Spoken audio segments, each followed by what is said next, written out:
بسم الله الرحمن الرحیم. دوستان عزیز، در شهر زیبای سمنگان ایبک آینچه هستم. انشاءالله که من اشتباه نگفتم نام محله. امروز الحمدلله نزدیک به 110 خانواده را در اینجا کمک دستگیری میکنیم.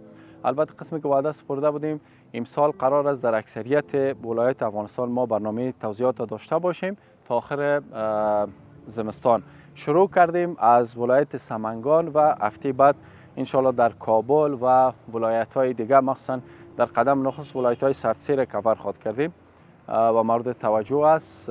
توزیعات ما شروع شده است. به فردا نیز انشاءالله برنامه داریم به 100 خانواده دیگه، البته 90 خانواده دیگه در ولایت زیبای سمنگان و مقسم.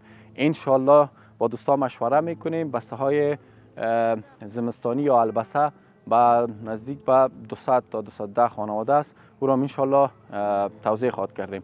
هدف ما از ثبت این کلیپی است که بیاین ما هم به اندازه توانایی خود در امر خیر سهم بگیریم. ما به مسابقه پل ارتباطی میان شما و این خانواده هستیم. میتونین که با یک پول ناچیز یک زمستان خوب به هموطنان عزیز برمغان بیارین. در قسمت پایانی کلیپ شما لینک ها را مشاهده میکنین و یا که پیام بگذارین در مسنجر. شماره واتساپ فعال است. ما انشالله در کمال امانتداری این رسالت انجام میتیم.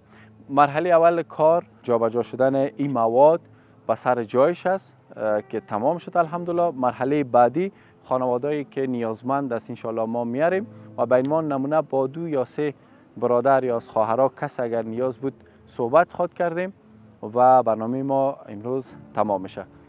کلیپ حتما با دوستانتان شریک کنین. میریم به مرحله بعدی انشالله.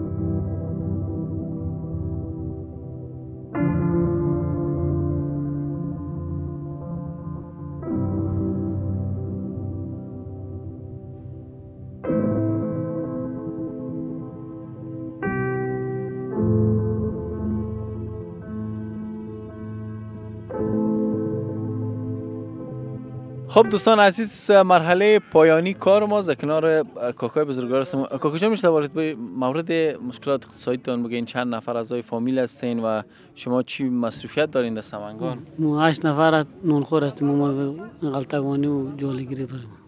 یعنی کار جولی میکنین روزانه؟ میتونین بگین که چند عاید دارین؟ شد 2 ساعت 1.5 ساعت سر بالش. خوب هستی کاکا؟ جور هستی؟ زنده باشی. خیر هستی؟ تکرار. چی مصروفیت داری؟ چطور است وضعیت اقتصادی؟ مزه نداره آجی. مزه نداره؟ چند نفر هستین؟ 7 تا. چی از این نان و مشکلات خانوادگی تا چه قسم حل میکنی؟ ای مجبوریت دیگه، یک روز برابر شد یک چیز میشه، نه بچه هیچ هست دیگه. بخیر استفاده کنید. بخیر باشید. چطور است وضعیت اقتصادیتون در سمنگان؟ چی وظیفه دارین؟